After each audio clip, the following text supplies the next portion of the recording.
Innal hamdalillahi nahmaduhu wa nasta'inuhu wa nastaghfiruh wa na'udzu billahi min syururi anfusina wa min sayyiati a'malina may yahdihillahu fala mudhillalah wa may yudlil fala hadiyalah. Asyhadu an la ilaha illallah wahdahu la syarikalah wa asyhadu anna Muhammadan 'abduhu wa rasuluh salawatullahi alaihi wa ala alihi wa sahbihi wa man tabi'ahum bi ihsan ila yaumiddin, amma ba'd. Para hadirin dan hadirat serta semua yang menyimak atau menyaksikan kajian kita malam hari ini. Pada saat yang lalu telah kita sebutkan bab yang agak rumit, yaitu tentang mahram, dan telah kita sebutkan pula mahram itu ada dua sebab, ada dua macam. Yang pertama mahram mu'abbad, yang kedua mahram mu'aqqad. Mu'abbad artinya selama-lamanya tidak bisa halal, tidak boleh dinikahi. Lalu yang kedua mahram mu'aqqad, sementara saja tidak boleh kita nikahi, suatu saat boleh dinikahi. Adapun yang mu'abbad, yang haram dinikahi selama-lamanya, sampai kapan? Kiamat. Sampai kiamat. Ya, kalau seandainya dia hidup sampai kiamat, ya kan? Atau sampai mati, dan mati itu kiamat sughra. Maka yang pertama adalah sebab nasab atau darah, yang kedua sebab musaharah pernikahan, lalu yang ketiga apa? Persusuan. Baik. Maka pada malam hari ini kita membahas jenis yang kedua dari mahram kita. Apa itu? Al-muharramatu muaqqatan, yaitu mereka-mereka yang diharamkan buat kita tetapi hanya sementara. Apabila sebabnya itu hilang, maka boleh kita nikahi. Jadi pengharamannya di sini tidak selama-lamanya. Suatu ketika masih ada harapan. Ya, suatu ketika masih ada harapan. Jadi misalnya gini. Ada seorang menginginkan menikahi seorang wanita. Lalu ketika dia mau melamar ternyata kedahuluan orang, ya. Lalu kemudian nikah. Maka wanita tersebut bolehkah kita nikahi? Haram atau boleh? Haram. Haramnya mu'abbad atau mu'aqqad? Ya, mu'aqqad. Sementara. Masih ada nggak harapan kita bisa menikahinya? Masih. Kapan itu? Kalau berpisah dengan suaminya. Mungkin diceraikan atau mungkin ditinggal mati. Tapi jangan berdoa semoga dicerai atau semoga suaminya mati. Atau enggak usahlah mengatakan kutunggu jandamu. Enggak usah. Ini orang yang berpikiran sempit. Ya, beberapa saat yang lalu kami sempat diceritain ada seorang ikhwan yang sudah mengaji. Dia itu menjalani apa yang ia katakan sejak dia sekolah dulu, yaitu kutunggu jandamu, sudah kadung janjian. Maka akhirnya sampai tua dia gak menikah-nikah. Kenapa demikian? Ternyata si wanita itu menikah, kemudian pernikahannya langgeng, kemudian sampai sekarang dia tidak ditinggal mati oleh suaminya dan tidak dicerai pula oleh suaminya. Ternyata cocok gitu loh. Maka seperti ini seolah-olah wanita di dunia ini hanya satu, padahal di dunia ini wanita banyak. Maka tidak boleh kita mengatakan demikian. Taib. Itu maksudnya al-muharramatu muaqqatan. Mahram-mahram atau wanita yang diharamkan untuk dinikahi tetapi sementara, suatu saat nanti bisa kita nikahi. Yang pertama al-awwalu al-jam'u bainal ukhtaini. Mengumpulkan dua orang kakak beradik sekaligus. Ya. Misalnya Pak Fulan punya anak, yang pertama Fatimah, yang kedua Khadijah. Ya. Kemudian antum melihat, wah ini Fatimah lumayan, ini bagus, solihah, maka dilamar, kemudian diterima dan akhirnya menikah. Dengan siapa? Dengan Fatimah. Setelah antum menikah dengan Fatimah, kok tiba-tiba datang adiknya, lu kok bagus juga, tertarik juga, maka tidak boleh antum nikahi juga. Siapa tadi? Khadijah tidak boleh antum nikahi. Taib, Khadijah ini haram bagi antum mu'abbad atau mu'aqad? Mu'aqad. Ada nggak kemungkinan nanti kita bisa menikahi Khadijah? Ada. Kalau ditinggal mati suaminya atau diceraikan. Ya. Taib. Dalilnya adalah liqaulihi ta'ala wa antajma'u bainal ukhtaini illa ma qad salafa.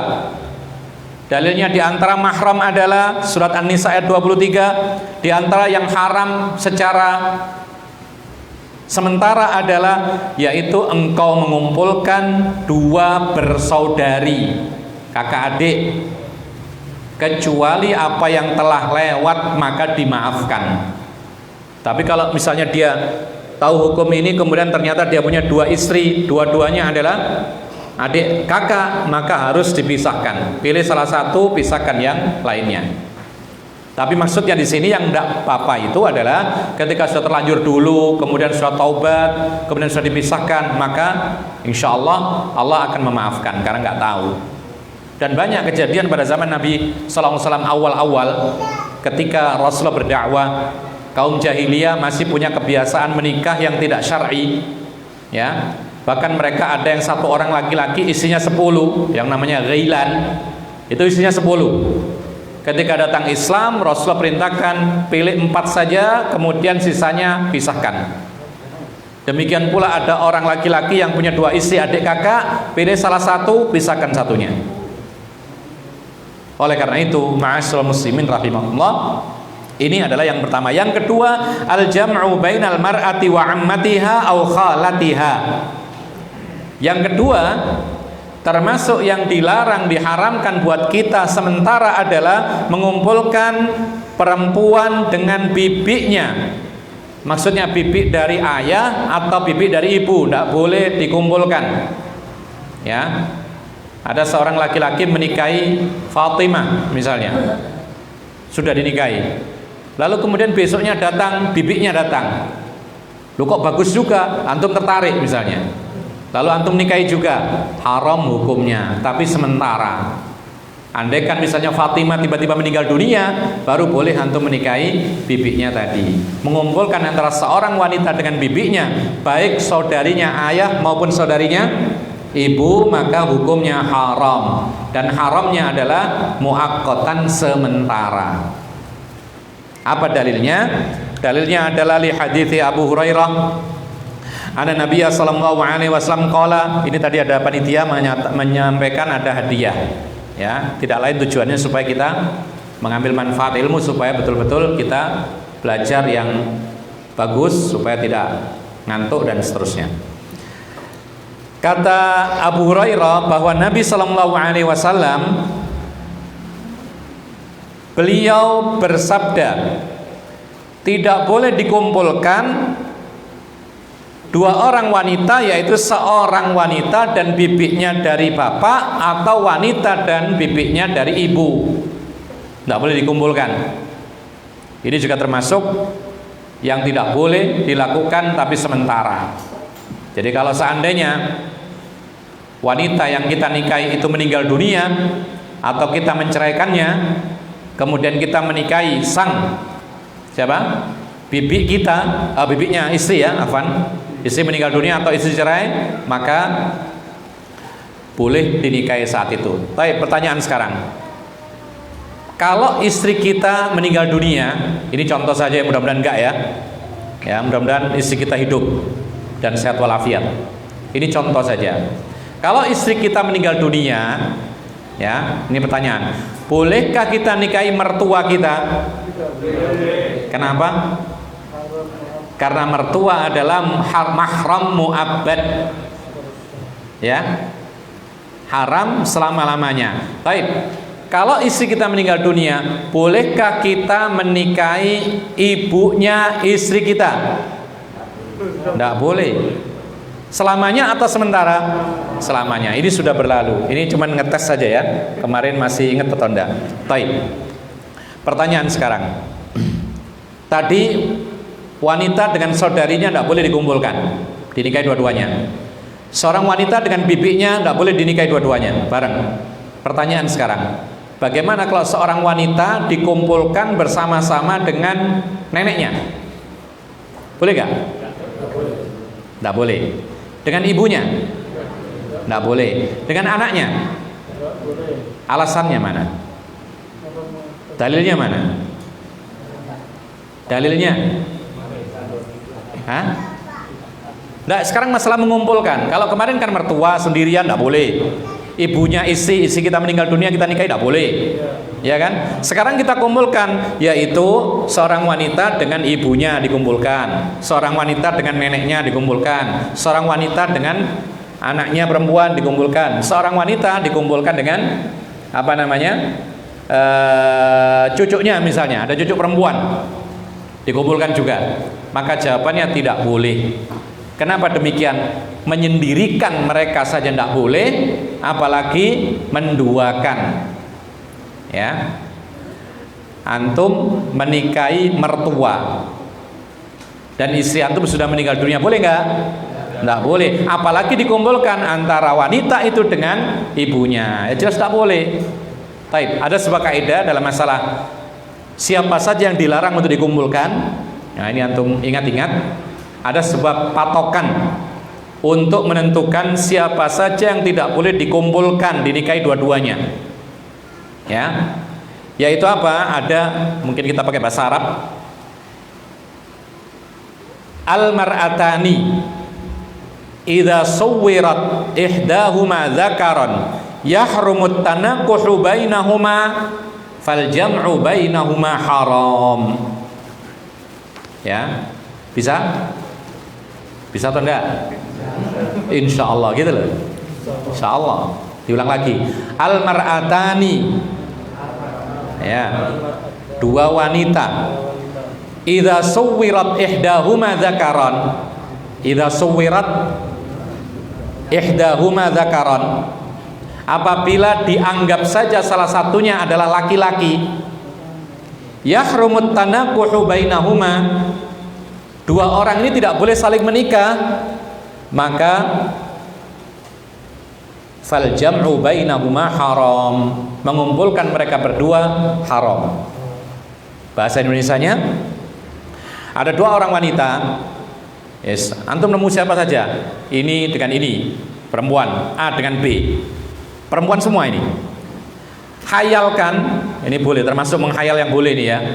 Ini menerapkan kaidah. Hayalkan salah satunya itu laki-laki, A dengan B, tadinya perempuan-perempuan. Sudah anggap saja satunya perempuan, berarti laki perempuan. Kalau dua-duanya ini tidak boleh saling menikah, maka tidak boleh dikumpulkan dua-duanya ini. Contoh begini, penerapan hadisnya ini. Adik kakak, ya, siapa namanya? Fatimah, Khadijah, adik kakak kandung ya nih. Taib, Khadijah, Fatimah dan Khadijah, dua wanita, betul? Gambarkan, hayalkan satunya itu jadi laki-laki. Gambarkan saja. Berarti Khadijah dirubah menjadi Zaid. Ya, berarti di situ ada Fatimah, ada Zaid. Boleh nggak saling menikah ini? Kenapa nggak boleh? Adik kakak. Maka di sini Fatimah dan Khadijah tidak boleh dinikahi dua-duanya. Baik. Contoh yang lain. Ada seorang wanita, ya, namanya Zainab. Zainab ini punya bibi namanya Ummu Kulthum. Zainab punya bibi namanya Ummu Kulthum. Ya. Bibi dari ayah, saudarinya ayah. Maka pertanyaannya, boleh nggak kita kumpulkan mereka berdua? Tidak boleh. Kita terapkan sekarang kaidah. Zainab dengan siapa tadi? Ummu Kulthum ini anggap saja salah satunya adalah laki-laki. Terserah mau Zainabnya mau Ummu Kulthumnya. Anggap saja mungkin Zainab ini laki-laki, berarti Muhammad. Muhammad punya bibi siapa? Ummu Kulthum. Boleh nggak Muhammad ini menikahi Ummu Kulthum? Tidak boleh. Kenapa? Karena dia keponakan, itu bibi keponakan, tidak boleh saling menikah. Berarti kita tidak boleh mengumpulkan dua-duanya kita nikahi. Paham? Baik. Contoh yang lain. Ada seorang wanita punya ibu. Ya. Wanitanya namanya Zainab, ibunya namanya Ummu Kulthum. Ya. Maka boleh nggak dikumpulkan dua-duanya ini? Tidak boleh. Anggap saja satunya laki-laki, berarti ibu dan anak. Maka tidak boleh saling menikah mereka ini. Maka tidak boleh dikumpulkan. Contoh yang lain. Si fulanah namanya Khadijah, punya sepupu namanya siapa? Khadijah punya sepupu namanya Fatimah. Boleh nggak Khadijah dan Fatimah kita kumpulkan, kita nikahi dua-duanya? Kita terapkan sekarang kaidahnya. Khadijah Fatimah. Anggap saja salah satunya laki-laki, Ahmad dengan Fatimah. Apa hubungannya tadi? Sepupuan. Boleh nggak menikah, saling menikah? Boleh, berarti boleh dikumpulkan. Baik. Saudari persusuan. Si wanita dengan saudari persusuannya, boleh nggak saya kumpulkan dua-duanya? Tidak boleh, karena saudari dengan saudara sepersusuan tidak boleh. Anggap saja satu lakinya, maka ini tidak boleh dinikahi. Bisa dipahami? Baik. Alhamdulillah. Jadi ini menunjukkan kepada kita bahwa ya, mengumpulkan wanita dengan ibunya juga tidak boleh, karena ini lebih dekat daripada bibinya. Jadi kalau wanita dengan bibinya saja tidak boleh dikumpulkan, apalagi dengan ibunya. Bagaimana kalau buyutnya? Seorang wanita dengan buyutnya, boleh nggak kita kumpulkan? Anggap saja satunya ini laki-laki, boleh nggak menikah dengan buyutnya? Tidak boleh, karena para ulama mengatakan ibu ke atas, ibu, nenek, buyut dan ke atasnya itu hukumnya sama dengan ibu dalam pernikahan. Berarti sama dengan apa? Mengumpulkan wanita itu dengan ibunya. Taib. Kemudian yang berikutnya, catatan yang disebutkan oleh para ulama sebelum melanjutkan ke berikutnya, kita kembali kepada masalah dua saudari tadi, adik kakak. Ini sama saja apakah ukhtun syaqiqah, saudari kandung seayah sebapak, atau saudari seayah saja, atau saudari seibu saja, atau saudari susuan. Sama. Karena Allah Subhanahu wa taala memutlakkan dengan kalimat wa antajma'u bainal ukhtaini. Termasuk haram adalah mengumpulkan dua saudarian, kakak adik. Di sini mencakup apakah saudarinya itu adalah kandung, sebapak saja, atau seibu saja, atau apa? Atau saudari sepersusuan. Tidak boleh dikumpulkan. Bagaimana kalau saudara bukan sebapak, bukan seibu? Hah? Boleh nggak dikumpulkan? Ya boleh. Seperti misalnya seorang janda, ya, yang sudah punya anak perempuan menikah dengan seorang duda punya anak laki-laki. Kemudian anak sama anak senang, boleh nggak menikah? Boleh, karena nggak ada hubungan apa-apa. Ya, kecuali nanti setelah menikah kemudian lahir dari pernikahan keduanya, maka itu mahram bagi salah satunya. Ya, anak bawaan seperti ini bukan mahram. Yang ketiga, zaujatul ghairi wa mu'taddatuhu, termasuk mahram yang tidak selamanya menjadi mahram. Artinya suatu ketika boleh dinikahi, yaitu istri orang. Orang di sini macam-macam, terserah siapapun, pokoknya istri orang. Status istri, maka haram bagi kita untuk menikahinya. Kita laki-laki maksudnya. Ya. Beda kalau suami orang. Nah, ini dibalik. Boleh nggak menikah dengan suami orang? Ya? Boleh, tapi dengan syarat. Apa syaratnya? Apa kemarin? Hah? Boleh, tapi dengan syarat apa menikah dengan suami orang? Dengan syarat tidak boleh mengharuskan cerai dengan yang pertama. Dosa dia, tidak mencium bau surga, kata Nabi SAW. Jadi wanita yang bersyarat ketika mau dinikahi oleh suami orang dengan mengatakan saya mau dinikahi kamu asalkan kamu ceraikan yang itu. Akhirnya terjadi demikian, maka wanita ini dilaknat, bahkan tidak mencium bau surga kata Rasulullah SAW. Kita kembali kepada masalah kita. Istri orang maka tidak boleh dinikahi selagi dia menjadi istri orang. Tetapi tatkala suaminya tidak ada, meninggal atau mungkin menceraikannya setelah masa iddah tentunya ya, maka istri orang tersebut sudah bukan menjadi istri orang tapi menjadi janda, boleh dinikahi oleh laki-laki lain. Atau misalnya suatu ketika istri orang ini punya suami tetapi dianggap sudah tidak ada. Dulu pernah kami ceritakan, suatu ketika kadang-kadang seorang istri itu ya, kadang-kadang suaminya itu sebenarnya masih ada tetapi dianggap gak ada. Dengan kata lain suaminya hilang. Tapi tunggu dulu, jangan kemudian dihukumi sendiri, oh suami saya hilang, ayo saya nikah. Tidak boleh. Harus melapor kepada mahkamah ya, kepada imam, kepada hakim. Kalau kita ini pengadilan agama atau kantor urusan agama yang mengurus hal ini, lapor, kemudian pihak yang berwenang kemudian membahas, mencari, kemudian ditunggu beberapa waktu, kemudian diketok palu bahwasanya suaminya dihukumi meninggal.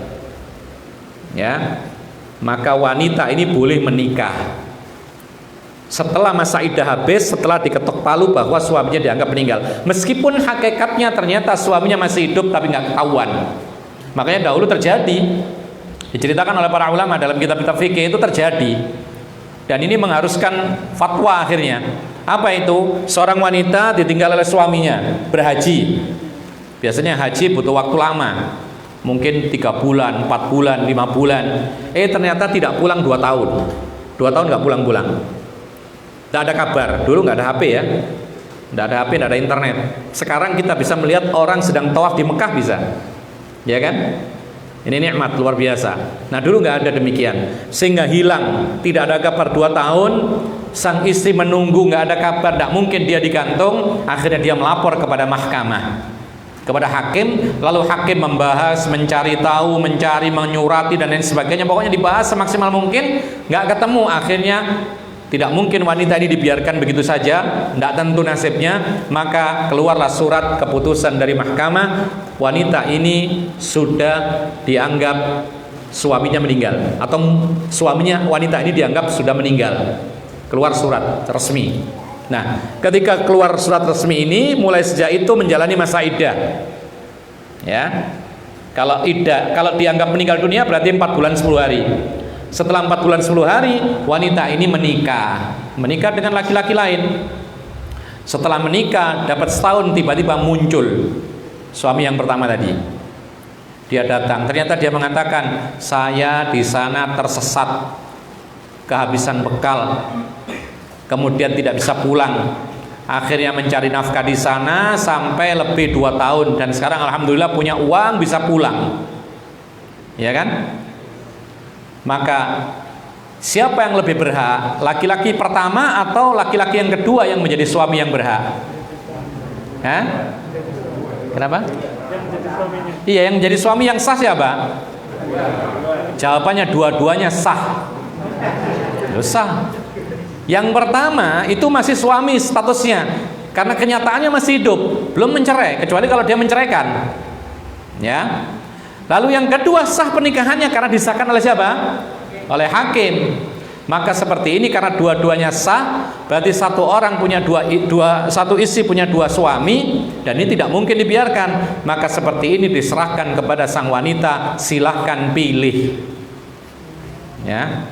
Mana yang kau mau, ya itulah yang ditetapkan sebagai suami, yang pertama atau yang kedua. Yang tidak dimaui maka dilepaskan. Makanya ada sebuah teka-teki ilmiah yang disebutkan oleh para ulama, yaitu sebutkan sebuah kondisi wanita itu punya 2 suami dan itu sah dua-duanya. Ya ini jawabannya. Ya boleh, tapi harus dipisahkan segera. Gitu loh. Maksudnya kondisi suatu ketika wanita punya 2 suami dan dua-duanya sah. Ya ini kondisinya. Nah, ketika ketahuan demikian maka segera dipisahkan salah satunya. Ya. Baik, jadi demikianlah para ulama kalau membuat teka-teki itu ilmiah. Jadi mengasah keilmuan mereka sehingga orang semakin bagus dalam memahami ilmu. Ma'asyiral muslimin rahimakumullah. Jadi kadang-kadang ini terkenal Fadilatul Syekh Muhammad bin Shalih Al-Utsaimin. Itu kalau kondisi santrinya itu sudah lemes, ya, ngantuk gitu ya, maka beliau mengeluarkan sebuah teka-teki ilmiah yang membuat semua yang hadir itu mikir sehingga nggak jadi ngantuk. Di antaranya seperti ini, dia kasih teka-teki seperti ini. Kemarin kita sebutkan suatu ketika ada seorang wanita bisa mengimami laki-laki, kan gitu kemarin tuh. Ada yang bisa jawab? Bagaimana itu? Suatu ketika ada kondisi tertentu wanita bisa dan sah mengimami laki-laki. Hanya satu kondisi saja. Kapan itu? Nah, lupa sudah. Ayo siapa yang bisa jawab? Sebelum kita teruskan. Suatu ketika atau dalam satu kondisi seorang wanita boleh mengimami laki-laki. Bismillah. Ini sudah kita sampaikan dulu. Siapa bisa? Silakan nyoba. Tidak apa-apa, salah, tidak apa-apa. Yang penting nggak ngantuk. Kenapa? Seorang wanita menikahi anak yang belum besar atau yang masih kecil.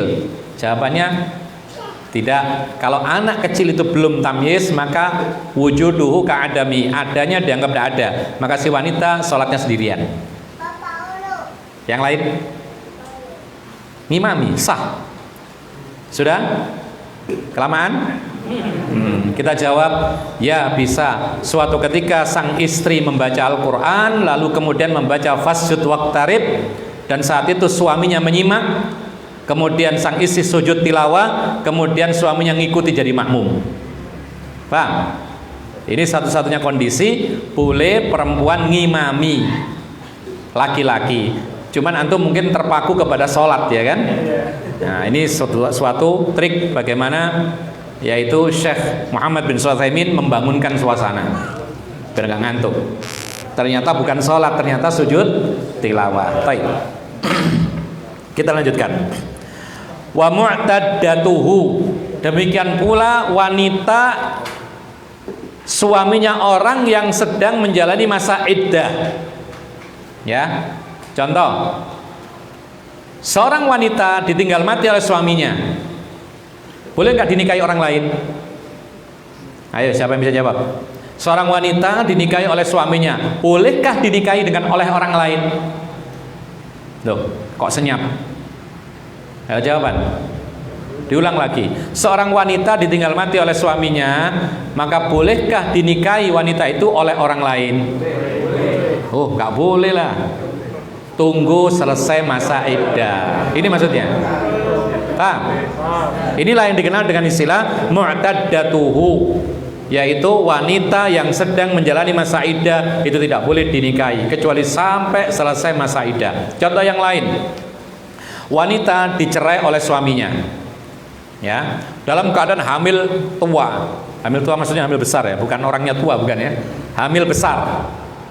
Setelah dicerai, ya, kan boleh mencerai dalam kondisi hamil, ya. Kemudian dapat 2 hari melahirkan. Pertanyaannya, bolehkah menikah dengan laki-laki lain? Hah? Belum boleh. Boleh. Kan melahirkan nifas. Boleh juga?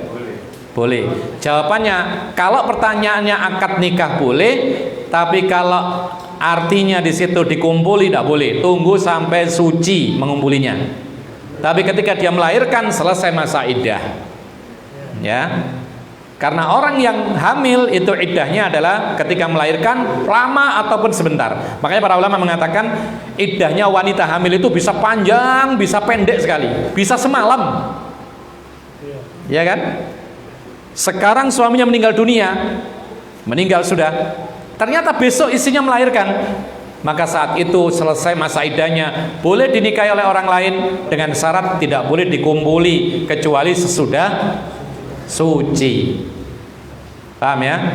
Taib. Maka di sini istri orang atau istri orang yang sedang menjalani masa iddah itu tidak boleh dinikahi sementara. Kalau tidak menjadi istri orang sudah lepas, atau kalau sudah selesai masa iddahnya boleh dinikahi. Liqauli ta'ala, firman Allah Ta'ala, wal muhsanatu minan nisa illa ma malakat aimanukum.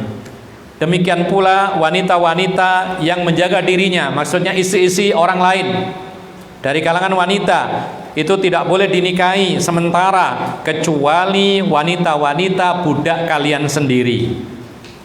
Budak boleh dinikahi, boleh dikumpuli, bahkan boleh juga dinikahi meskipun dia punya suami. Jadi ada sebuah teka-teki lagi, mungkin Anda bisa memikirkannya. Sebutkan satu kondisi istri orang itu boleh dinikahi oleh orang lain. Nah, kan tidak boleh tadi istri orang tidak boleh dinikahi. Ada satu kondisi istri orang itu boleh dinikahi. Siapa dia? Budak. Ya. Jadi ada perang antara kaum muslimin dengan orang-orang kafir, kemudian kaum muslimin bisa mengalahkan lawannya, lalu kemudian mendapatkan tawanan, lalu dijadikan budak. Boleh nggak dinikahi budak ini? Boleh, tapi dengan syarat setelah selesai 1 kali masa iddah atau masa haidnya selesai, supaya pastikan bahwasanya rahim ini tidak ada janin, supaya tidak tercampur antara sebab janin dari yang pertama dengan sebab janin yang kedua. Pastikan kosong dengan cara apa? Ditunggu sampai sekali haid. Taib. Ay hurimat alaikumul muhsanatu minan nisa, yaitu diharamkan atas kalian wanita-wanita yang yaitu punya suami, ay al mutazawwijatu minhunna, yaitu adalah wanita-wanita yang sedang atau sudah menikah dan sedang menikah. Illal musbayatu, kecuali tawanan-tawanan yang dijadikan budak. Fa innal masbiyah, itu yang benar masbiyah itu. Sesungguhnya masbiyah tahillu lisabiha ba'dal istibra. Sesungguhnya wanita yang dijadikan budak itu halal buat tuannya, ya, setelah istibra. Istibra itu adalah menunggu 1 kali masa haid. Wa in kanat mutazawwijah, meskipun budak itu punya suami, li hadits Abi Sa'id, didasari oleh hadis Abu Sa'id berikut ini. Kita bacakan langsung. Anna Rasulullah sallallahu alaihi wasallam ba'atha jaisan ila Autas falaqiya aduwan faqataluhum fadhaharu alaihim wa asabu sabaya. Rasulullah mengutus tentara ke Autas, kemudian mereka berjumpa dengan musuh, lalu mereka berperang, kemudian mereka menang, lalu mereka mendapatkan tawanan-tawanan dari kalangan orang-orang perempuan. Wa kana nasun min ashabi Rasulillah taharraju min ghisyanihinna min ajri azwajihinna minal musyrikin. Setelah itu diambil oleh orang-orang Islam, ya. Dalam Al-Qur'an kan boleh, yaitu budak itu dikumpuli, bahkan dinikahi boleh. Lalu kemudian kaum muslimin ketika mendapatkan tawanan perang atau budak-budak perempuan, mereka merasa bersalah, takut dosa ketika hendak mengumpulinya. Apa alasannya? Karena wanita-wanita budak-budak ini punya suami sebelumnya. Ya. Jadi sebagian orang-orang musyrik kalau berperang itu membawa istri dulu. Sebagian. Kalau orang Islam maka biasanya tidak membawa istri. Ya, kecuali ketika dibutuhkan untuk merawat dan lain sebagainya. Tapi orang-orang musyrik itu biasanya bawa istri dan anak-anak perempuan mereka. Untuk apa? Mereka mengatakan supaya apa? Supaya lebih semangat berperang. Ya. Lalu yang kedua, supaya apa? Supaya kalau mereka kalah, habis generasi mereka sekalian. Anak-anak istrinya sudah mati juga, tidak ada pikiran gitu loh. Seperti itu. Nah, ketika perang Autas, kaum muslimin menang, mendapatkan banyak tawanan yang dijadikan budak dari kalangan wanita. Kemudian ketika mereka mendengar dalam Al-Quran boleh dijadikan istri atau dikumpuli meskipun tidak diperistri, nah, maka mereka takut dosa karena wanita-wanita budak ini punya suami sebelumnya dari kalangan orang musyrik. Fa anzalallahu ta'ala fi dzalika wal muhsanatu minan nisa'i illa ma malakat aimanukum. Turunlah ayat saat itu menjawab, yaitu diantara yang diharamkan adalah wanita-wanita yang punya suami dari kalangan kaum wanita merdeka, kecuali budak-budak yang kalian miliki, maka boleh kalian nikahi, boleh kalian kumpuli. Dengan syarat apa? Dengan syarat yaitu setelah menjalani atau selesai masa haid sekali saja. Ai fahunna lakum halalun idzan qadat iddatuhunna. Mereka itu halal bagi kalian, yaitu inqadat ketika selesai masa iddah mereka. Budak kalau berganti pemiliknya dia masih masa iddah. Ya, masa iddahnya budak itu lebih ringan, yaitu 1 kali masa haid. Baru kemudian boleh dinikahi, boleh dikumpuli dan lain sebagainya. Mungkin ada hal yang perlu dijelaskan. Loh, bagaimana ini kok Islam menyetujui adanya perbudakan? Bahkan Islam itu boleh bagi tuannya budak perempuan itu boleh menikahi, bahkan mengumpulinya tanpa menikah. Apakah ini dibenarkan? Jawabannya dibenarkan. Bahkan para ulama mengatakan justru itu kebolehan seorang tuan muslim memiliki budak wanita, boleh mengumpuli atau boleh mengawininya, justru itu salah satu jalan merdekanya sang budak. Ya. Kenapa demikian? Kalau seorang laki-laki tuannya budak perempuan ini menikahinya atau mengumpulinya lalu hamil, ya, kemudian sempat punya anak, maka tinggal menunggu kematian sang tuan ini, maka otomatis sang ibu merdeka. Kenapa demikian? Karena kalau sang bapak ini meninggal dunia, budak ini jadi milik siapa? Jadi milik anaknya sendiri, karena anaknya anak tuannya. Ya, dan dalam Islam seorang tidak boleh memiliki budak dan dia budak adalah mahramnya sendiri, otomatis merdeka. Man malaka dza rahimin ataqa. Kata Nabi SAW, siapa yang punya budak ternyata dia adalah mahramnya sendiri, merdeka otomatis. Jadi dulu ada kisah, ada orang membeli budak, ya, nggak tahu, nggak kenal, kan setelah peperangan kan ada perbudakan, kemudian ada dijual di pasar. Kemudian ada orang yang punya harta membeli budak perempuan, sampai di rumah berbincang-bincang, bertanya-tanya, ternyata siapa? Oh, ternyata silsilahnya ini ternyata dia adalah mahram. Ya, karena dahulu itu kan terjadi antara umat Islam dengan orang kafir itu berpisah gara-gara akidah. Mereka sekerabat. Coba lihat bagaimana Rasulullah dengan Abu Lahab, ya kan, masih kerabat. Kemudian dengan Aqil, anaknya Abu Thalib. Aqil ini kafir, sementara Rasulullah Ali bin Abi Thalib mukmin. Kemudian berbeda akidah, berpisah jauh. Suatu ketika yang di sana menjadi budak dari kalangan perempuannya ternyata mahramnya sendiri. Kalau terbukti dia mahramnya sendiri, maka budak itu otomatis menjadi merdeka. Dan dalam Islam ini banyak sekali jalan dibukanya supaya budak itu merdeka. Sementara jalannya ditutup rapat-rapat, hanya satu jalan saja menjadi budak itu. Apa itu? Peperangan antara kaum muslimin dengan kaum kafir.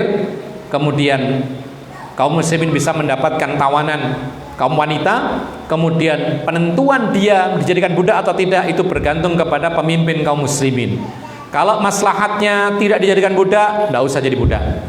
Kalau maslahatnya dijadikan tebusan, yaitu pertukaran, tawanan, maka itu bagus. Kalau maslahatnya dimerdekakan atau dilepaskan gratis, maka itu bagus. Seperti Rasulullah pernah membebaskan semua tawanan dari Bani Sa'diyah.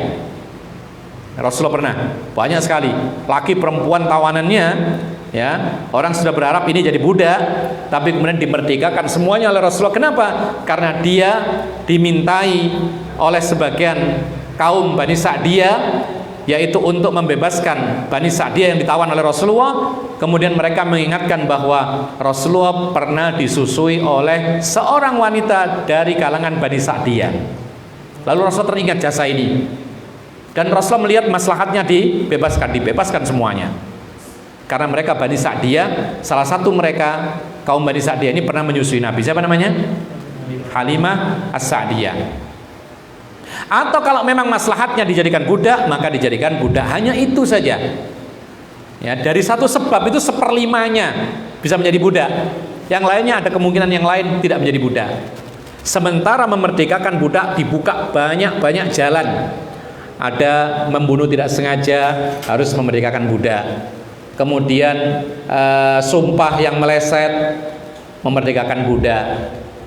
Kemudian puasa Ramadan, lalu kemudian batal karena mengumpuli istri, memerdekakan budak, betul ya? Kemudian zihar, seorang suami yang mengharamkan istrinya dengan menyamakan istrinya terhadap ibu kandungnya, maka ini zihar, konsekuensinya harus memerdekakan budak. Pantaslah hari ini di kalangan kaum muslimin tidak menemukan budak.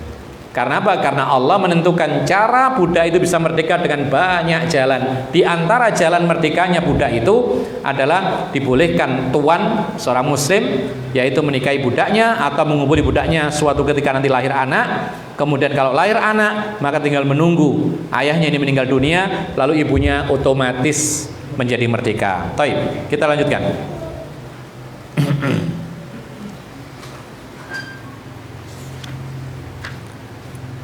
Ar-rabi'u, yang keempat, al-mutallaqatu salasan, wanita yang ditalak 3. Maksudnya talak 3 itu apa sih? Maksudnya talak 3 gimana contohnya? Talak 3 perlu diketahui ya ikhwan, talak itu ada tahapan ya. Satu, tahapannya mentalak pertama kali, kemudian harus menunggu masa iddah. Contoh, sang suami mengatakan, kamu saya ceraikan. Contoh ini. Maka sejak itulah jatuh talak 1. Konsekuensinya wanita ini menjalani masa iddah. Berapa itu? 3 kali suci haid. Sebagian mengatakan 3 kali haid, anggap saja yang panjang, yaitu 3 kali masa haid, suci dari haid. Ya, selama masa iddah ini, si laki-laki ini masih boleh rujuk. Apa rujuk itu? Kembali kepada istrinya, langsung kembali. Dia kumpuli atau dia mengatakan saya rujuk, sah. Kembali lagi menjadi suami istri yang sah. Tapi dia punya simpanan talak 1. Bisa dipahami? Baik. Masih kembali kepada talak 1. Laki-laki mentalak 1, kamu sekarang saya ceraikan. Kemudian dalam masa iddah, sampai selesai masa iddah tidak rujuk. 3 kali masa suci haid tidak rujuk. Misalnya sampai 6 bulan belum rujuk. Pertanyaannya, boleh nggak rujuk kepada istrinya ini? Boleh nggak? Jawabannya boleh, tapi dengan syarat nikah baru lagi. Ya. Karena sudah lepas istrinya, bukan menjadi istrinya, maka kalau dia menikahi boleh rujuk. Karena sudah bukan istrinya, maka akad baru lagi. Ada yang namanya wali, izinnya wali, ada para saksi, ada mahar, ada juga walimah. Ya seperti menikah baru. Pernah nggak antum menghadiri seperti ini? Hah? Laki-laki menikah perempuan, mantan istrinya sendiri. Karena talak 1 sudah habis masa iddahnya. Seperti ini. Ini talak 1 seperti ini. Kemudian setelah itu jatuhkan talak yang kedua misalnya, kamu saya ceraikan sekarang. Berarti yang kedua. Konsekuensinya sama dengan talak pertama. Boleh rujuk di masa iddah tanpa akad baru, boleh juga rujuk setelah masa iddah tetapi harus dengan akad baru. Tapi dia sudah punya simpanan talak 2 kali. Maka kalau dia menjatuhkan talak yang ketiga, ya, saat itulah dia tidak boleh rujuk baik dalam masa iddah maupun sudah masa iddah. Paham? Walaupun selesai masa iddah tidak bisa merujuk lagi meskipun dengan akad baru. Bagaimana bisanya? Nanti akan kita jelaskan. Supaya bisa rujuk dengan mantan istrinya yang telah ditalak 3, itu ada banyak syarat yang sangat ketat. Adzan dulu barangkali. Baik, kita skor sudah adzan. Allahu a'lam.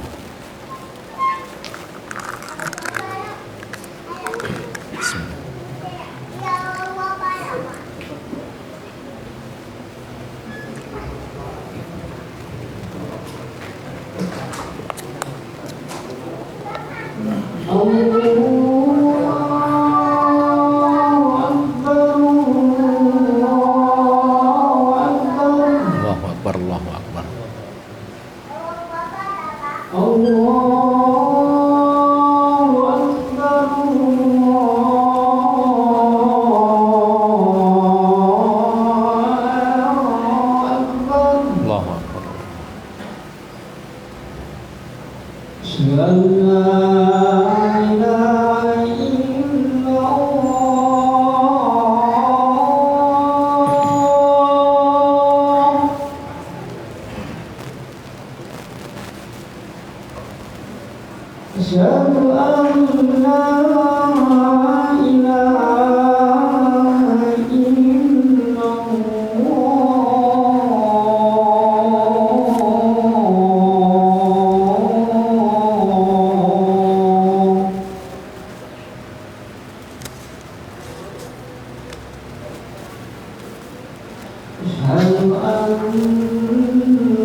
Kita lanjutkan tadi. Yang keempat adalah wanita yang ditalak 3 oleh suaminya, tentu saja setelah talak pertama, talak kedua, lalu talak ketiga, itu tidak bisa kembali kepada laki-laki tersebut kecuali dengan syarat yang sangat ketat.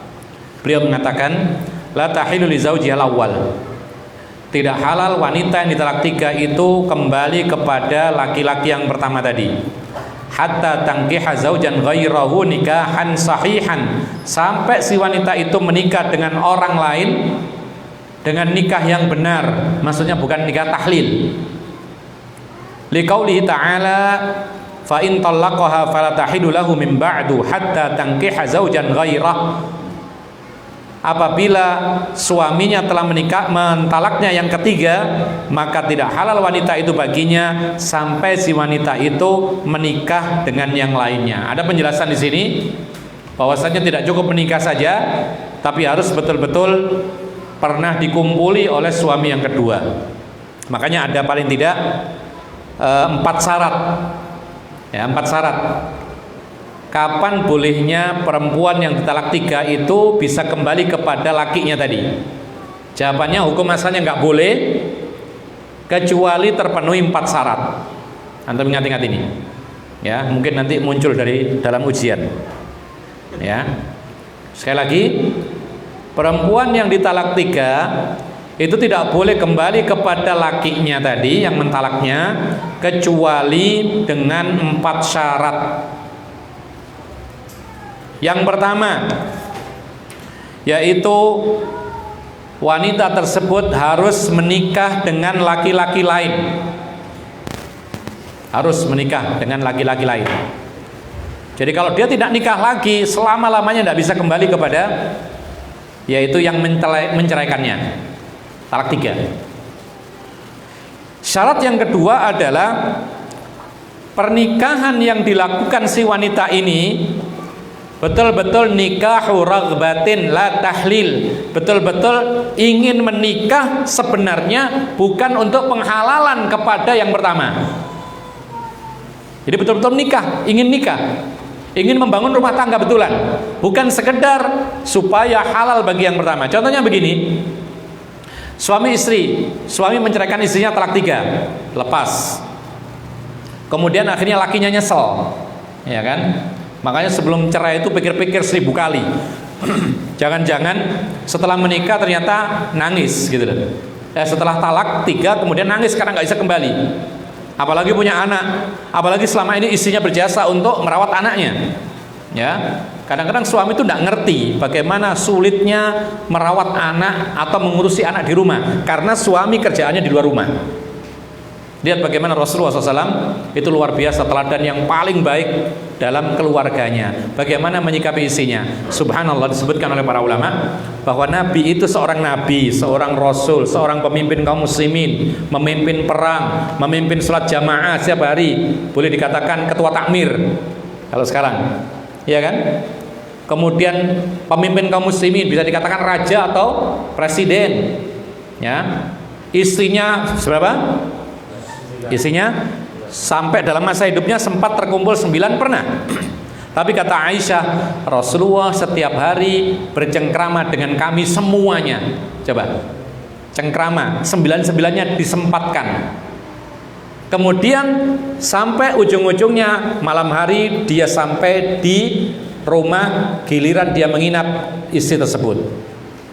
Nah, sekarang kita jangankan istri 10, istri 1 saja kadang-kadang nggak sempat bercengkrama dengan istri, ya kan? Alasannya sibuk, alasannya kerja, padahal ya hasilnya segitu-segitu aja gitu. Lihat Nabi SAW, istri 9 sempat setiap hari dikunjungi, bercengkrama, ya, dan seterusnya, kata Aisyah radhiyallahu anha. Kita lanjutkan. Jadi syarat yang kedua adalah pernikahan yang kedua ini bagi wanita ini betul-betul menikah karena memang pingin berumah tangga, bukan sekedar penghalalan. Ya, ada laki-laki menceraikan istrinya cerai 3 kemudian menyesal, kemudian wanita ini sepakat dengan orang lain, ayo kita nikah, nanti kalau sudah kumpul kita pisah supaya bisa kembali kepada si laki pertama. Ini namanya tahlil. Rasulullah melaknat al-muhallil wal muhallalahu, orang yang menikah tahlil dan yang ditahlilkan, yaitu wanita ini. Ini yang kedua. Syarat yang ketiga disebutkan oleh para ulama, betul-betul setelah menikah itu ada yang namanya jima'un halal. Ya, jima' halal. Jadi wanita ini, makanya ini menutupi kesempatan orang untuk pura-pura menikah. Harus betul-betul terjadi hubungan badan. Makanya pada zaman Rasulullah ada seorang wanita melapor kepada Nabi SAW. Dia mengatakan, wahai Rasulullah, dahulu aku ini istrinya Rifa'ah al-Quradhi, ya, kemudian talak 3 setelah pertama, kedua, ketiga sekarang. Maka aku lepas. Lalu aku menikah dengan Ibn Zabir. Cuman masalahnya, afan ya, ini kisah dalam muttafaqun alaih, sahih. Cuman masalahnya Ibnu Zabir ini orang yang, mohon maaf, disebutkan impoten. Ya, lapor kepada Nabi. Kemudian Rasul tersenyum. Dia mengatakan, tidak bisa kamu kembali kepada siapa? Yang pertama siapa tadi? Rifa'ah al-Quradhi, kecuali kamu sudah betul-betul kumpul hubungan badan dengan yang kedua. Tak bisa. Kenapa demikian? Karena syaratnya engkau kembali kepada laki yang pertama, tidak sekedar engkau menikah dengan yang kedua, tapi betul-betul terjadi hubungan badan. Tapi solusinya bagaimana ini si wanita ini supaya bisa kembali kepada Rifa'ah? Ya menikah lagi dengan yang lain, berpisah dengan Ibnu Zabir, kemudian menikah dengan yang lain, kumpul, kemudian baru mungkin bisa. Tapi ada syarat yang keempat disebutkan oleh para ulama, yaitu terjadinya perpisahan, ya, antara wanita dengan laki-laki yang kedua ini, tetapi perpisahannya bukan direncanakan. Ini yang sulit. Tadi nikahnya betul-betul nikah ingin membangun rumah tangga, lalu berkumpul, ya. Kemudian tidak ada niat tahlil, kemudian ada perpisahan sehingga bisa kembali kepada yang pertama. Tapi perpisahan ini tidak boleh direncanakan. Terus bagaimana berpisah tanpa rencana? Bisa nggak kira-kira? Hah? Ya bisa, nunggu matinya. Ya, cuman tidak menentu. Ya sudah, itulah balasan bagi orang yang mentalak ketiga istrinya dan ingin kembali. Tunggu sampai yaitu suaminya wanita ini yang kedua, wanita laki-laki yang kedua ini meninggal dunia, ya, atau diceraikan tanpa ada kesepakatan sebelumnya, tanpa ada rencana sebelumnya. Kalau dia mengatakan nanti kalau kita sudah kawin, sudah kumpul, nanti kita pisah ya, maka ini tahlil, haram hukumnya, tidak boleh. Baik. Lalu yang terakhir, yang kelima, zawajuz zaniyah la yahillu lirrajuli an yatazawwaja bizaniyah wa la yahillu lil mar'ati an tatazawwaja bizanin illa an yuhditsa kullu minhuma taubatan. Liqaulihi ta'ala az-zani la yankihu ila zaniyatan aw musyrikah waz-zaniyatu la yankihu ila zanin aw musyrik wa hurrima dzalika 'alal mu'minin. Yang diharamkan sementara itu diantaranya adalah wanita yang berzina atau pezina. Jangan dinikahi seorang wanita pezina, ya. Sebagaimana perempuan jangan mau dinikahi oleh laki-laki pezina. Allah mengharamkan dalam Al-Quran, pezina itu tidak boleh menikah. Allah Subhanahu wa taala mengatakan pezina laki-laki itu nikahnya dengan pezina perempuan, ya. Wanita musyrik itu atau dengan wanita musyrik, dan pezina perempuan itu menikah dengan pezina laki-laki atau musyrik, maka diharamkan menikahi mereka bagi orang-orang yang beriman, kata Allah dalam surat An-Nur ayat 3. Jadi kita tidak boleh menikahi wanita pezina, wanita tidak boleh menikah dengan laki-laki pezina, tapi kecuali betul-betul sudah taubat, taubatan nasuha, boleh. Karena apa? Karena Allah akan memaafkan kalau betul-betul taubat dan ada tanda-tanda dia taubat, menyesal, tidak mengulangi lagi, kemudian berjanji kepada Allah tidak akan mengulangi lagi, ya, melepas perzinahannya. Kalau memang itu jelas-jelas nyata dia sudah meninggalkan dan tampak sekali tanda-tanda dia ini betul-betul menyesali perbuatan zinanya, maka boleh dinikahi oleh kita, ya. Oleh karena itu para ulama mengatakan ada sebuah ayat, ketika ada orang merasa kagum dengan seorang wanita yang cantik jelita, menawan hatinya, lalu kemudian dia sudah kadung tertarik mau dinikahi, ternyata ketahuan dia ini adalah musyrik, tapi dia ngeyel mau menikahinya, maka ada ayat wala amatun mu'minatun khairun min musyrikin walau ajabatkum. Sungguh budak wanita, ya, tapi beriman itu lebih baik bagimu daripada wanita yang menakjubkan meskipun merdeka tapi dia tidak beriman, musyrik. Jangan. Makanya tidak benar ya sebagian saudara kita kadang-kadang, enggak apa-apa saya nikahi yang akhlaknya jelek, enggak apa-apa saya nikahi yang masih masih rusak, enggak apa-apa saya menikahi misalnya artis misalnya, ya. Yang penting saya berniat mengajak dia ngaji supaya dia mendapat hidayah, supaya saya dapat pahala. Bahkan dia berdasarkan atau mendasari dengan perkataan la yahdiyallahu bika rajulan wahidan khairun laka min humrin na'am. Kalau engkau bisa memberi hidayah satu orang saja dengan tanganmu, maka engkau mendapatkan pahala yang lebih besar daripada onta merah. Berdalil, cuman dalilnya ngawur, ya. Tidak benar seperti ini. Jadi ada ayat yang menunjukkan tidak boleh kita menikahi pelacur atau pezina kecuali kalau betul-betul sudah taubat. Bahkan kalau kita disuruh milih, ini wanita salihah, ini wanita tidak salihah, yang disuruh pilih adalah yang salihah. Karena Nabi SAW mengatakan fadfaru bidzatid dini taribat yaminu. Pilihlah yang bagus agamanya, niscaya engkau akan beruntung. Jadi kalau diantara kita milih ini bagus wanita salihah, ini cantik tetapi tidak salihah atau kurang salihah, maka yang salihah ini lebih didahulukan seperti yang diperintahkan oleh Rasulullah SAW. Ya, antum pasti mengatakan yang cantik yang salihah.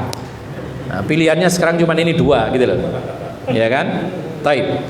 Jadi ikhwan fillah azakumullah, kita tutup dengan sebuah hadis an Amr bin Syu'aib an abihi an jaddihi anna Marthad ibn Abi Marthad al-Ghanawi kana yahmilul asara bi Makkah.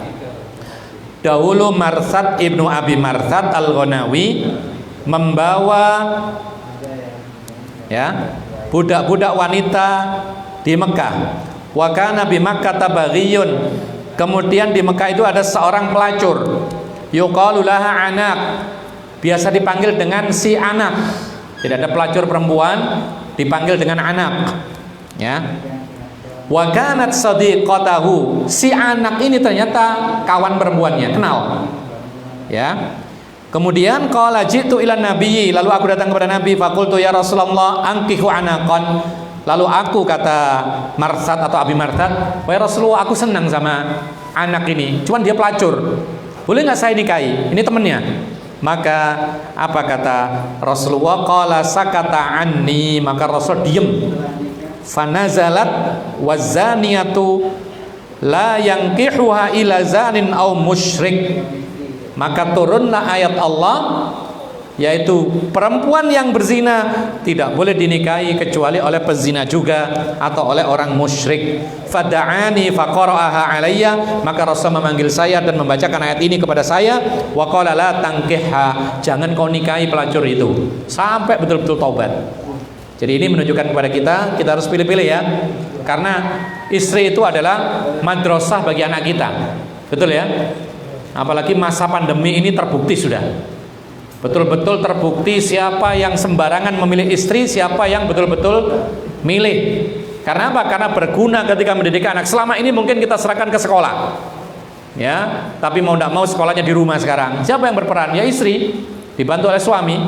Nah saat itulah yaitu akan terlihat bagaimana sang istri kalau solehah maka mengajarkan kebaikan kepada anaknya, kalau tidak solehah maka dia akan mengajarkan sesuatu yang tidak baik. Baik. Pertanyaan buat akhwat dulu sambil menunggu. Pertanyaan buat akhwat, ya ditulis ya jawabannya yang paling cepat, satu saja. Apa patokan keharaman mengumpulkan dua wanita sama-sama dinikahi? Apa patokannya tadi? Silakan ditulis. Ini untuk perempuan. Apa patokannya haram mengumpuli dua wanita itu? Baik. Sudah? Sekarang ada pertanyaan. Wala tankihul musyrikati hatta yu'minna. Iya, jadi ini keliru tulisannya wala tangkihu al musyrikati, panjang, hatta yu'minna, bukan tak tapi nun ditasydid. Jangan kalian nikahi wanita-wanita musyrikah sampai betul-betul beriman. Ini juga termasuk sama. Tidak boleh menikahi wanita yang masih menyekutukan Allah sampai betul-betul taubat dan betul-betul beriman kepada Allah. Pertanyaannya sebatas apakah musyrikah tersebut misalnya seperti wanita suka berkalung jimat, tidakkah itu musyrikah? Dan bolehkah dinikahi berdasarkan hadis Nabi innar ruqa wat tamaima wat tilawata syirkun? Tetap tidak boleh. Karena Allah melarang dalam Al-Qur'an di sini. Ya. Yang menikahi wanita musyrikah adalah laki-laki musyrik sampai betul-betul taubat. Kalau bisa. Memang ada perbedaan pendapat apakah larangan ini untuk haram atau untuk makruh. Tapi paling tidak untuk kehati-hatian, kenapa kita harus milih yang musyrik atau musyrikah sementara banyak yang ahli tauhid? Allahu a'lam. Salah satunya dihayalkan sebagai laki-laki. Loh kok salah satunya mana? Jika haram dinikahi laki-laki itu berarti haram dikumpulkan. Coba. Sudah banyak ini. Yang mana yang dulu ini? Pertanyaan. Oh, pertanyaan. Oh, taib. Bentar. Antara dua wanita kandung atau seayah saja, seibu saja, atau sepersusuan termasuk haram dikumpulkan dalam satu pernikahan. Ah, ini malah agak jauh ini. Ini bukan patokan. Maka yang lebih dekat kepada kebenaran yang pertama, yaitu salah satunya dihayalkan sebagai laki-laki. Ada kekurangan sedikit, cuman ini dimaafkan, yaitu apabila ada dua orang wanita, salah satunya dihayalkan sebagai laki-laki. Jika laki-laki itu haram menikahi wanita itu, berarti haram dikumpulkan. Baru benar ini. Bisa dipahami ya? Silakan, ini nggak ada namanya, ya. Silakan di siapa ini? Ya. Masya Allah. Pertanyaannya undangan. Undangan apa? Nggak tahu. Semoga Allah merahmati Ustaz sekeluarga. Amin. Walaka bimithlihi, walaki bimithlihi. Apabila ada suami istri yang bertengkar, kemudian sang istri kabur, kecil ini, dan setelah itu mereka berpisah dan tidak pernah bertemu selama puluhan tahun. Anak-anak ikut suami, ini nyata loh ya, ini sering kita jumpai juga, nyata ini, ya. Anak-anak ikut suami dan selama berpisah tidak pernah memberi nafkah kepada istri. Berpisahnya tadi apa? Bukan cerai ya, kabur. Apakah ini bentuk kezaliman baik istri ke suami atau suami ke istri? Bila akan bersatu kembali, apakah harus menikah kembali? Bagaimana solusi terbaik? Solusi terbaik ya ke KUA, ya, karena di sana ada urusannya. Kalau antum bertanya kepada Ustadz atau dai, itu sekedar menjelaskan hukum, tidak bisa memutuskan. Itulah bedanya antara mufti atau ustadz dengan qadhi atau hakim. Tapi sekarang masalahnya adalah bertengkar. Ini pun juga termasuk hal yang harus dikoreksi, karena sering-sering bertengkar itu tidak bagus, ya. Sering-sering bertengkar itu termasuk salah satu penyebab perceraian. Oleh karena itu sebelum bertengkar, kalau bisa dikomunikasikan. Dulu pernah kita sebutkan, Rasulullah itu sangat menjaga keharmonisan dan menempuh semua cara bagaimana supaya tetap harmonis. Jangan sampai ada masalah dibiarkan renggang, akhirnya semakin besar. Lihat bagaimana Rasulullah, dikatakan Aisyah, Rasulullah itu tiduran di pangkuan aku, sedangkan aku ini sedang haid, dan Rasulullah membaca Al-Quran. Subhanallah. Ini menunjukkan kepada kita bahwa Rasulullah meskipun istrinya haid tidak benci. Ya, ada di sini yang membenci istrinya ketika haid. Nah, kamu ini haid, sana gitu. Nah, nggak usah dekat saya, kamu haid. Enggak, Rasulullah justru tiduran di pangkuannya Aisyah. Cuman masalahnya adalah Aisyah pun juga menjaga kebersihannya, gitu loh. Jangan berdasarkan dengan ini, wah suami ini enggak baik, enggak mau dekat saya. Ya karena bau ya mesti aja enggak dekat.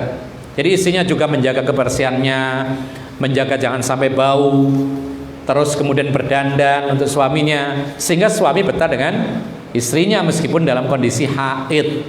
Jadi sampai demikian Rasulullah menjaga keharmonisan. Tadi kita katakan 9 istri 99-nya dikunjungi setiap hari, bercengkrama, sehingga kalau ada sedikit kecil masalah apapun segera terselesaikan.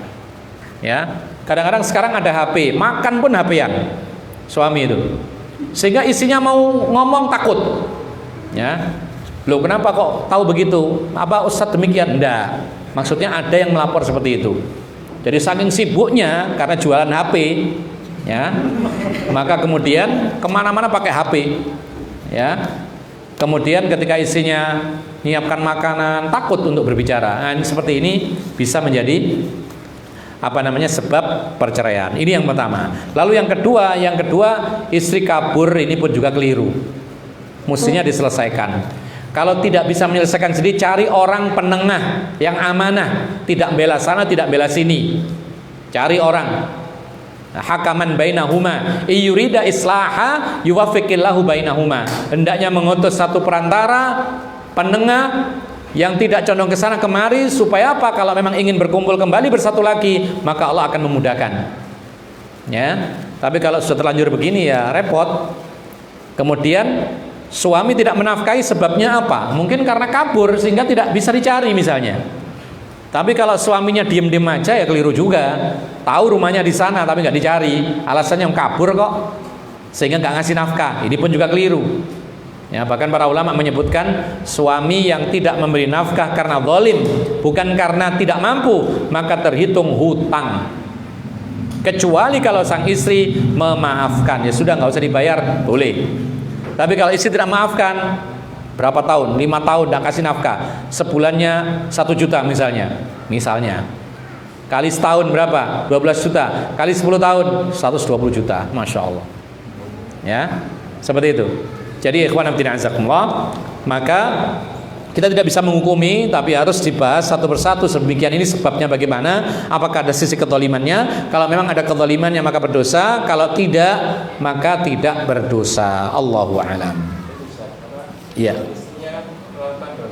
Iya. Apa dosanya? Dosanya kabur.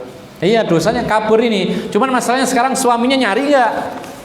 Nggak mau nyari juga dosa, itu istrinya didiamkan gitu, kesempatan lah biar cerai gitu.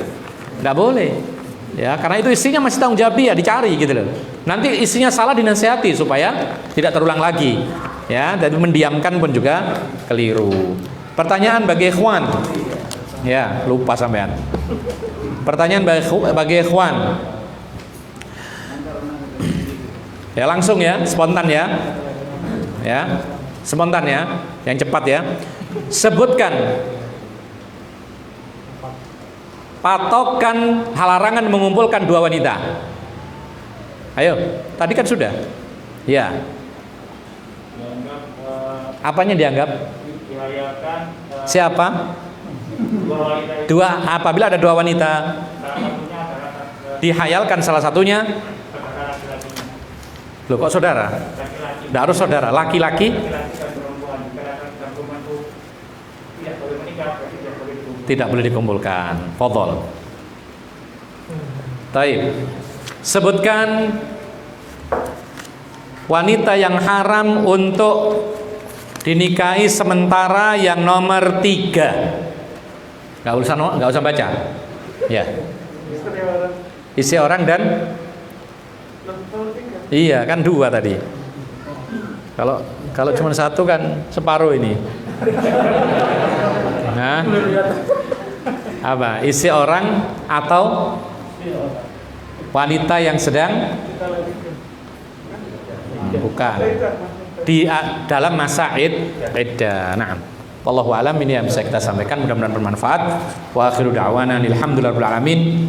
Wa sallallahu ala nabiyina Muhammadin wa ala alihi wa sahbihi ajma'in. Subhanakallahumma bihamdika asyhadu an la ilaha illa anta astaghfiruka wa atubu ilaik. Wassalamu alaikum warahmatullahi wabarakatuh.